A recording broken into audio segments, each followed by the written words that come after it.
Dans la dernière partie, on s'est quitté en faisant remarquer que les activistes pro-israéliens empêchaient, ou en tout cas produisaient des discours pour essayer d'empêcher toute forme de souverainisme se développer en France. Si l'islam était une religion cosmopolite, ne reconnaissant pas les nations, eh bien peu importe le territoire, les Palestiniens n'auraient qu'à s'en aller, chercher à construire leur vie ailleurs, et laisser cette terre aux Juifs. Et donc selon cette lecture-là, on comprendrait que le conflit serait la faute des Palestiniens. Or, parmi l'élite sioniste, beaucoup ont l'esprit cosmopolite, ce qui peut expliquer une partie de leur comportement, sauf que l'islam, lui, ne l'est pas, dans le sens où, certes, toutes les religions sont au-dessus des nations, mais ça ne veut pas dire qu'elles nient leur utilité. Encore une fois, il ne faut pas confondre cosmopolite avec universel, ou avec diversité. Donc les religions du livre sont universelles et reconnaissent les nations. Elles ne sont donc pas cosmopolites. Car nous l'avons dit, cosmopolite, c'est nier l'utilité des nations. Et c'est vouloir l'uniformité de l'humanité. C'est-à-dire vouloir vivre partout pareil sur la Terre, de la même façon, sans adaptation, sans respect des différences culturelles et traditions, etc. Quant à la diversité, au lieu d'utiliser le mot cosmopolite, comme on le fait souvent, il vaut mieux utiliser donc le mot diversité. Les nations contiennent un peuple diversifié, mais la nation en elle-même doit représenter une diversité à l'échelle de la planète. C'est-à-dire que la France ne doit pas ressembler à l'Angleterre, la France ne doit pas ressembler à l'Allemagne, mais l'Allemagne ne doit pas non plus ressembler à l'Angleterre, etc., etc. Vous devriez savoir que ceux qui aiment véhiculer l'idéologie cosmopolite, ils vont souvent vous montrer cette image du globe terrestre ou encore de la planète Terre vue d'en haut, vue du ciel, et vous faire remarquer que effectivement les frontières n'existent pas. Donc conclusion, les nations ne devraient pas exister. Sauf qu'effectivement, les nations sont des constructions humaines, mais il existe tout de même des barrières naturelles et invisibles. On pourrait tout simplement prendre l'exemple des langues, du langage. C'est une frontière invisible. Ce sont des frontières, des barrières qui ne sont pas visibles et qui prouvent d'une certaine façon que l'esprit cosmopolite, c'est avoir une vision matérialiste du monde, c'est-à-dire qui se fie uniquement sur l'apparence et la matérialité des choses. Et ceux qui seraient partisans d'un seul et unique langage pour toute l'humanité seraient donc contre la diversité, et bien pour l'uniformité de l'humanité. Maintenant, le problème se pose lorsque sur votre propre territoire, vous vous retrouvez avec des personnes d'une diversité persistante qui n'est pas de votre sensibilité. Je vous ai représenté très rapidement sur un schéma. On a dit que la France était diverse.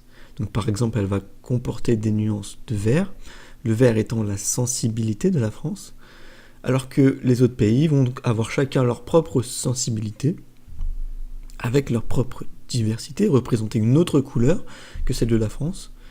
Et donc, comme on a dit, chaque pays aura sa diversité, mais représentera une diversité à l'échelle mondiale. Dans la prochaine vidéo, je vous parlerai du multiculturalisme et le lien avec l'idéologie cosmopolite, pour que vous compreniez bien ce que je vise et à quoi correspond ce petit bonhomme rouge sur la dernière carte. Tout ça, c'est ce qui nous conduit à nous interroger sur le nationalisme, l'ultranationalisme et le tribalisme, et essayer de faire la distinction entre toutes ces notions, parce que parmi les discours de propagande intracommunautaires, et qui sont repris malheureusement par les islamophobes, c'est que le musulman ne pourrait être patriote ou nationaliste ou même citoyen dans son propre pays. En raison de, par exemple, ils invoquent la condamnation du tribalisme qui est effectif dans le Coran et les hadiths. Et je vais y revenir un petit peu plus loin sur le tribalisme, mais on va commencer par le nationalisme. Donc vous savez pourtant que le Coran dit, et donc quand on parle du Coran, c'est donc selon les musulmans, c'est Dieu qui parle, qu'il a fait de nous, donc les hommes, l'humanité, il nous a fait en nations et en tribus. Et effectivement, les hommes s'organisent naturellement en clans et en structures politiques. en communauté, si vous voulez. Communauté sociale même. Et on ne peut s'organiser politiquement partout pareil, tout simplement parce que les contraintes, les défis, les enjeux ne sont tout simplement pas partout les mêmes. L'État-nation, c'est appartenir à une structure politique et former une identité sociale commune avec les gens avec lesquels nous vivons sur un territoire donné et délimité. Mais cette appartenance, par exemple être citoyen français, dans le cadre de la République française, ne vous empêche absolument pas de vous sentir appartenir à un groupe spirituel plus grand, comme la Oumma, c'est-à-dire la communauté internationale musulmane, ou ça pourrait être la même chose pour les chrétiens. Ça ne vous empêche pas non plus de croire en Dieu, puisque absolument rien sur Terre ne peut vous enlever la foi. D'accord ? Le nationalisme, à la base, c'est la préservation de cet État-nation. C'est un mouvement émancipateur face à une domination, en vue d'instaurer une autonomie, une indépendance et une souveraineté dans son fonctionnement. Et malheureusement, en Occident, le nationalisme a été dénaturé et est devenu l'expansion de la nation, la supériorité de la nation sur les autres, la xénophobie, le racisme ou le développement hégémonique. Et ça, on l'a vu notamment avec le nazisme, donc dans l'histoire occidentale. Et lorsqu'on parle de nationalisme, eh bien, la plupart des gens en France aujourd'hui entendent cette dernière définition, alors que la réalité, elle correspond plutôt à la première définition, celle d'après la Révolution française, celle d'un mouvement émancipateur. Ce qu'il faut savoir, c'est qu'il existe un nationalisme de gauche, d'accord ? Ça, c'est quelque chose dont on entend très peu parler. Je vous invite à aller voir juste Wikipédia très rapidement, juste pour vous renseigner, voir que ça existe. Et qu'il faut donc distinguer du nationalisme prétendu dont on entend souvent parler, qui n'est rien d'autre en réalité qu'un ultranationalisme, comme est l'État d'Israël ou comme l'a été le nazisme, d'accord ? Qui sont et qui ont été, pour le coup, des mouvements politiques expansionnistes et donc tribalistes.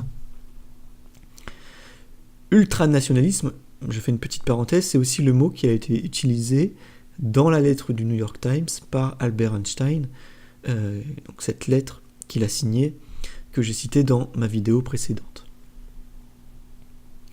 Et si la France croule sous les lobbies, le lobby financier, le lobby bancaire, avec la dictature du marché, de son libre cours, mais aussi le lobby judéo-sioniste, et nous avons essayé de le montrer avec des lois intrusives qui n'ont rien à faire dans le corps textuel législatif français, le lobby européiste, le lobby pharmaceutique, avec Big Pharma, etc., on se rend compte qu'adopter le nationalisme, c'est pouvoir s'émanciper de cette mainmise de ces lobbies.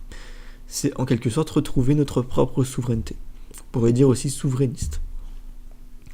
Ces lobbies qui vont à l'encontre de l'intérêt des Français et qui ne cherchent au final que le profit ou l'intérêt particulier. Le tribalisme est effectivement condamné par le Coran et la Sunna. D'ailleurs, les propagandistes aiment bien citer les hadiths du prophète, donc qui sont existants, je précise très bien que le prophète a très bien pu dire ça, dans lequel il condamne donc le tribalisme. Effectivement, le prophète a condamné le fait de combattre pour des intérêts tribaux, sauf que ceux qui aiment relayer ces propos font l'amalgame entre tribalisme et nationalisme, et font croire aux gens que ce serait la même chose. Et malgré cette condamnation du prophète, le Coran explique tout de même que l'humanité est constituée en nations et en tribus, donc il y a bien le mot tribu. Alors y a-t-il une contradiction ici ? Alors, en réalité, la notion de tribalisme n'est pas forcément en lien avec la tribu. D'accord ? Effectivement. Alors là, si vous allez voir dans les dictionnaires et les définitions françaises, on ne va pas forcément retrouver ce que je vais dire. Tout simplement parce que il n'y a pas consensus sur ce genre de vocabulaire, comme il n'y a pas de consensus sur le mot multiculturalisme, par exemple, dont je reparlerai dans la prochaine vidéo. Donc, une nation peut être tribaliste comme elle peut ne pas l'être, Et pour une tribu, c'est pareil. Une tribu peut être tribaliste comme elle peut ne pas l'être. Un parti politique peut très bien être tribaliste comme il peut ne pas l'être. Une communauté religieuse peut être tribaliste comme elle peut ne pas l'être. Un individu peut être tribaliste comme il peut ne pas l'être, etc., etc. Lorsque le prophète de l'islam arrive à Médine, je rappelle rapidement le contexte. Donc on va diviser la vie du prophète en 3 parties. Donc de sa naissance à ses 40 ans, il va vivre comme un être humain normal, à la Mecque principalement, même s'il va voyager un petit peu à l'extérieur. À ses 40 ans, c'est le début de la révélation, c'est-à-dire que le Coran va se révéler à lui. On parle de la période mécoise, qui va durer pendant 10 ans. Puis ensuite, ces 13 dernières années vont être, ça va être la période médinoise. Donc, à 50 ans, le prophète va être contraint de quitter la Mecque, d'accord, à contre-cœur. Il va pas avoir d'autre choix tout simplement parce que sa vie va être en danger. Il va subir des tentatives d'assassinat. Et donc, il part à Médine. Et on appelle cet événement Al-Hijra, c'est-à-dire l'hégire en français, qui signifie l'immigration. C'est un événement important puisque c'est l'an 0 du calendrier lunaire musulman. Remarque, le prophète a fait son hijra vers une terre non musulmane. Alors, il ne part pas tout seul, d'accord ? Il immigre avec des compagnons. Définition très rapide de ce qu'est un compagnon. Un compagnon, c'est un converti à l'islam, homme ou femme, qui a connu le prophète et qui est mort musulman. Et arrivé à Médine, donc, le prophète va composer une constitution avec les tribus déjà présentes. Donc il y avait des tribus à Médine, tribus chrétiennes, tribus juives. Et donc le prophète crée un État islamique dans lequel les tribus continuent d'exister, de fonctionner en tant que tribus. D'accord ? Si vous lisez la Constitution, si vous lisez le texte, vous verrez qu'elle ne dissout pas les clans, excepté que la Constitution vient faire taire la potentielle expression ou manifestation tribaliste qui pourrait émerger de ces tribus. Ok ? Du coup, je n'ai toujours pas défini ce qu'était le tribalisme. Alors, le tribalisme, c'est favoriser son groupe d'appartenance au détriment d'idéaux plus universels, comme la justice, la liberté, etc. Ce serait par exemple défendre la France uniquement parce que c'est la France, même lorsqu'elle commet des choses injustes. Défendre un Français qui a commis des choses injustes, juste parce qu'il est français. Défendre un musulman qui a commis une injustice uniquement parce qu'il est musulman. Ça, c'est ce qu'on appelle du tribalisme. Et c'était ça, le fonctionnement tribaliste qui pouvait exister dans certaines tribus arabes à Médine ou à la Mecque. Et donc ça, c'est de la bêtise. Et tout ceci n'a évidemment rien à voir avec le nationalisme ou le patriotisme originel, qui lui consiste à défendre la France, par exemple, pour la justice, pour la rendre plus juste. Défendre la France pour la liberté, pour la rendre plus libre. Donc liberté, égalité, fraternité, etc. Tout ça, c'est des idéaux universels qui sont partagés en réalité avec l'islam. Et comme j'ai pu le dire dans la première partie, si ces grands principes sont bafoués par nos dirigeants politiques, alors ils sont d'une certaine manière, ces dirigeants, ils sont tribalistes, ils sont communautaristes, etc. Ils vont défendre leur groupe d'appartenance. Cela peut être un projet idéologique, ça peut être un parti politique, ça peut être aussi une identité réductrice de ce qu'est la France. Et tout ça, donc, au détriment de valeurs et de principes beaucoup plus universels,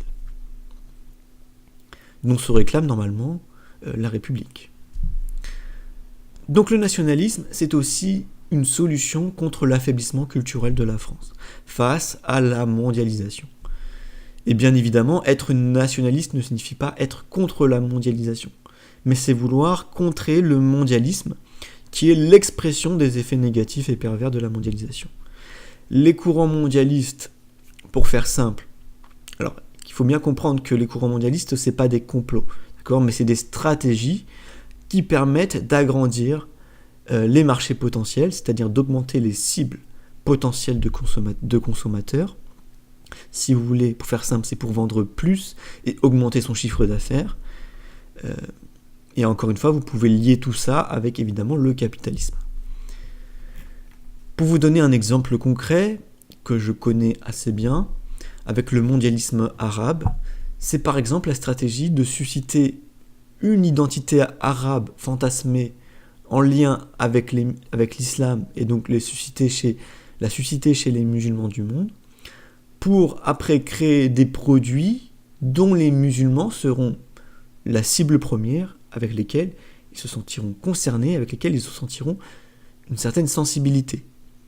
Par exemple, et je vais donner un exemple que je connais très bien, dans le monde des auteurs de livres sur l'islam, alors là je ne remets absolument pas en cause la qualité de leurs livres, mais chez des musulmans, il y a par exemple des personnes qui vont s'inventer un nom d'auteur en arabe parce qu'ils savent que cela est susceptible de faire augmenter leur chiffre de vente. Et puis vous rajoutez une petite calligraphie arabe sur votre couverture de livre, et vous augmentez encore une fois vos chances. Donc vous voyez que on a réussi à créer une identité, une sensibilité arabe chez les musulmans. Et tout ça pourquoi ? Tout ça pour pouvoir vendre plus. Donc tout ça, c'est des notions de marketing en réalité. Très bien. Et malheureusement, ce procédé, donc ce mondialisme, mène à l'uniformisation et c'est véritablement le projet cosmopolite. Et vous verrez qu'il n'y a pas de contradiction avec le modèle multiculturaliste.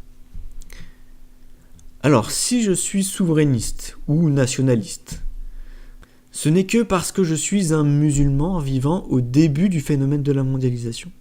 Phénomène qui n'est pas encore maîtrisé politiquement par l'homme. Je n'aurais peut-être pas été nationaliste à une autre époque, tout simplement parce que les enjeux politiques et économiques n'auraient peut-être pas été les mêmes. Donc je suis un nationaliste de circonstance et non pas un nationaliste ontologique. Très bien. Mais les conditions pour être musulman et nationaliste, ou souverainiste, ou peu importe, même citoyen tout simplement, ce n'est surtout pas de défendre la France uniquement parce que ce serait la France. On l'a dit, ça ce serait du tribalisme, d'accord ? On ne va pas commencer à défendre les pratiques injustes de l'État français, y compris dans l'histoire passée de la France, notamment avec la colonisation, d'accord ? Ça serait du tribalisme. Et au contraire, condamner cela, c'est lui rendre service. Mais défendre la France pour l'améliorer et pour des finalités beaucoup plus élevées, d'accord ? Et c'est là que je vous ai dit que vous aviez le droit d'évoquer l'islam comme aspiration, comme orientation, par exemple pour la justice, pour une certaine forme de justice en tout cas, pour garantir la souveraineté du peuple et des individus, donc de leur liberté, de pouvoir défendre la France pour préserver aussi une forme de diversité culturelle sur la planète, avec la francophonie, etc., etc. Mais mieux encore, défendre la France pour préserver ou rétablir la paix. Donc, As-Salam, qui est un nom de Dieu quand même, qui est un attribut divin dans l'islam. Donc, rétablir aussi sa souveraineté, d'accord ? Al-Malik. Vous avez aussi plein d'autres attributs comme ça, la sagesse, la justice, la miséricorde. Donc essayez d'avoir un pays qui soit à l'image de Dieu. Et donc en étant dans cette démarche, et la République est censée me la garantir, je peux être une nationaliste sans commettre d'association, et même tout en pratiquant une adoration.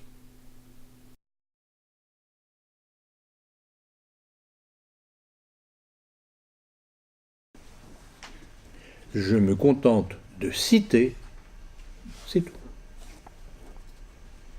Donc vous voyez, telle est la paranoïa du messianisme juif dans son obsession de domination du monde.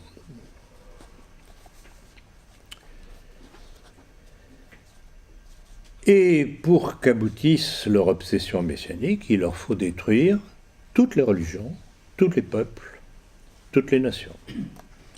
D'où une série de déclarations qui révèlent leur haine de ce qui n'est pas eux, qu'il me faut à nouveau rappeler pour bien cerner le complot en cours. navré, sont des citations que j'ai déjà données, mais comme je l'ai dit précédemment, il faut connaître ces déclarations quasiment par cœur pour pouvoir contrer ceux qui ne veulent pas vous croire.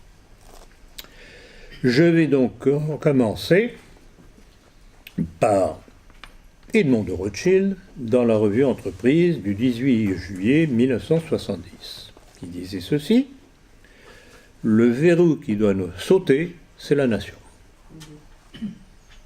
Ah bon? Et Israël aussi? Bernard-Henri Lévy, dans François, du 24 avril 1979. Bravo tout ce qui peut contribuer à casser les mythologies réactionnaires de l'État-nation, du nationalisme cocardier, du terroir, des bignoux et des folklores. Georges-Marc Benamou, dans sa revue Globe, numéro 1, 1988, c'est du copier-coller. Tout ce qui est terroir, béret, bourré, bignou, bref, franchouillard et cocardier, nous est étrangers, voire odieux.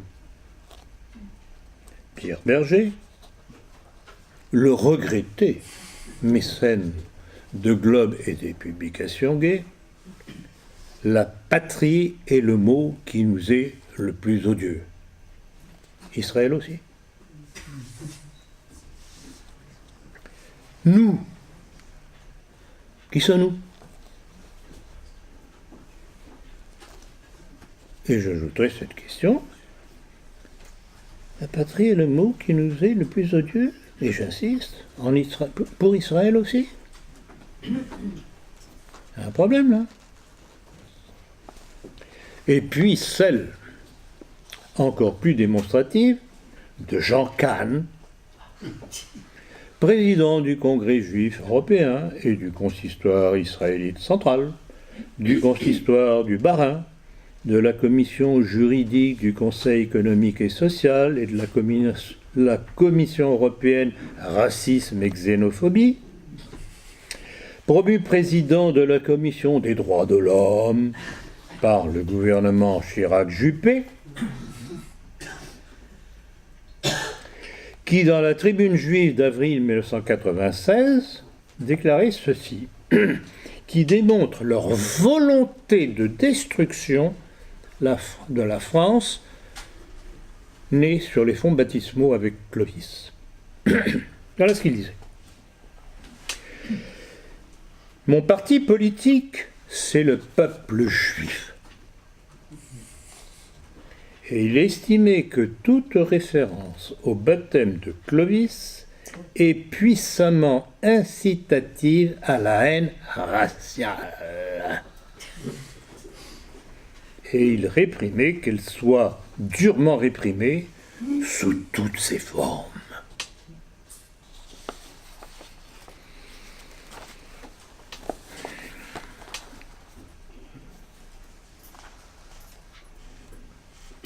Et en fait, ces déclarations ne faisaient que prendre le relais de celles bien connues du financier juif, encore un, Paul Warburg, le 17 janvier 1950, devant le Sénat américain.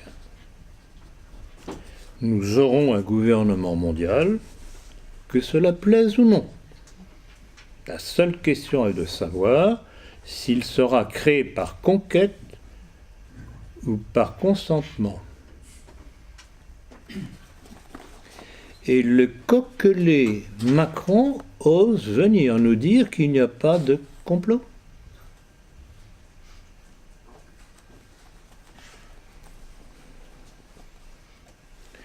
Et puis David Rockefeller, qui nous explique comment y parvenir, comment il compte y parvenir, il au pluriel. Tout ce dont nous avons besoin, c'est la bonne crise majeure. Et les nations vont accepter le nouvel ordre mondial. Est-ce que vous ne trouvez pas que cela jette quelques lumières sur le crash de 2008 et puis ce qui va immanquablement arriver un de ces jours?